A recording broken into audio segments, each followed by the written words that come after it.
That's a great place to start, Tim, because this is one of the that has really drawn a lot of attention to this conflict between, free speech and the absolutist version that Elon Musk has been promoting, especially on his Twitter platform, and some of the hate speech and disinformation that are behind, authorities say, some of the recent rioting that took place in the UK following the July 29th murder of three schoolgirls.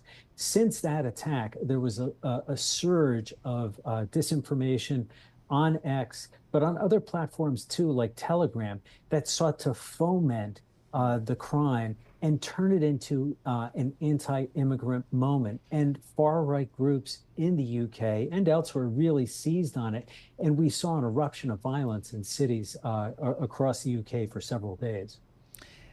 What is free speech? Because I think about it, I'm like pulling up the First Amendment, right? Congress shall make no law respecting an establishment I do of not religion envy Michael, who has to answer this question. I'm just going to say that right now. The free exercise thereof, or bridging the freedom of speech, or of the press, or of the right of the people peaceably to assemble and to petition the government for a redress of grievances. What does free speech, which is, I think, if you ask most Americans when they think about what is America, I would think free speech comes to mind, that we can kind of say whatever we want, even if it's controversial.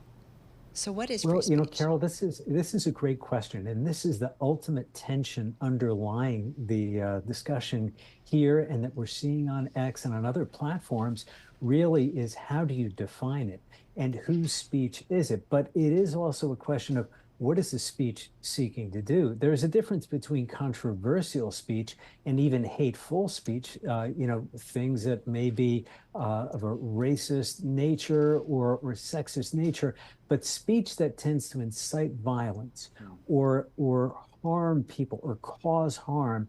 Even the U.S. Supreme Court, which has, resolutely defended the First Amendment and this idea of, virtually unfettered expression by Americans and really by others here in the U.S., and a sentiment shared by other governments and other countries, other democracies as well.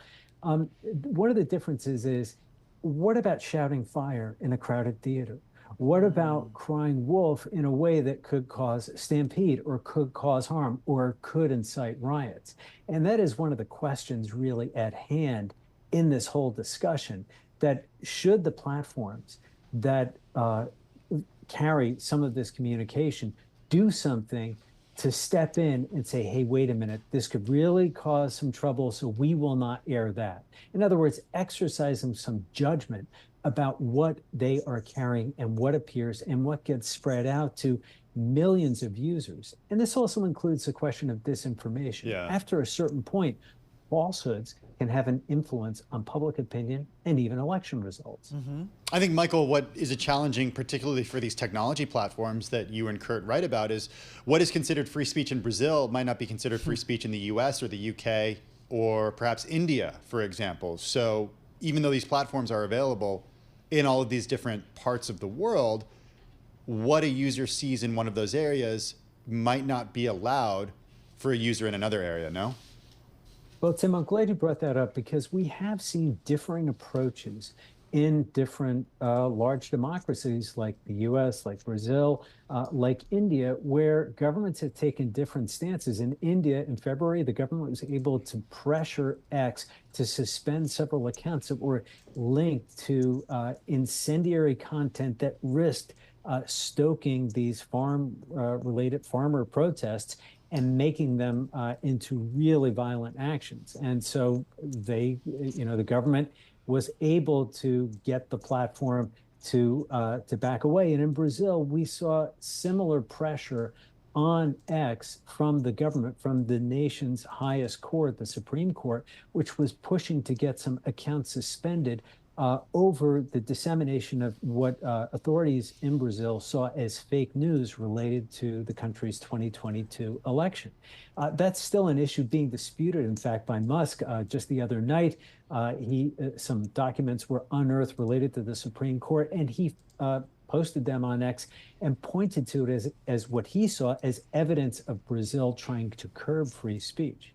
Now, in the Well, U.S., it's a different question. And the problem in the U.S. really is that we don't really have laws that allow regulators to step in with as much vigor.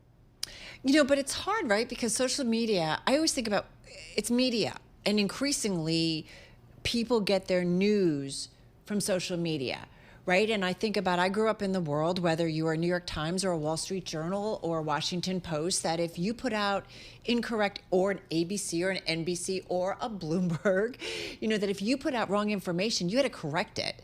If you put out an opinion piece, it was very clearly an opinion piece. And so I do wonder, how are we supposed to look at social media? Should it not be policed? Yes, freedom of speech, but when there are inaccuracies, what's the responsibility of those platforms?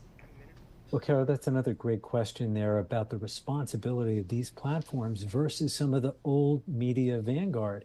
I came up myself through the newspaper industry before joining Bloomberg, and even at Bloomberg, we have a rigorous approach to accuracy and making sure that if we make a mistake, we correct it, that we vet our articles before publication.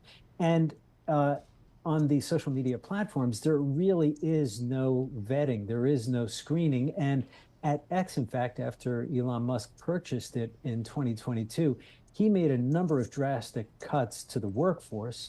It's part of a cost-cutting move.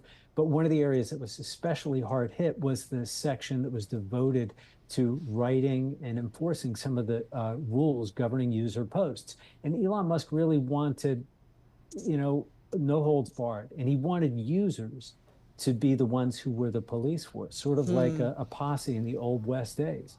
All I would say is, I just pulled up Elon Musk on X, Twitter, whatever the heck you want to call it, but he's got 194.6 million followers. And so, even if you don't follow him, he'll show up in your feed. Well, and the point is, if you do click the algorithmic feed. Followers policing, not all followers. I mean, he obviously has a lot more might on the platform, or somebody like a Donald Trump when he was on the platform has a lot more might. And so, I don't know. I don't feel like policing is so equal either. So, yeah. That's right. A lot of people have faulted the community notes as being an inadequate tool to be able to rein in some of the what is seen as harmful content.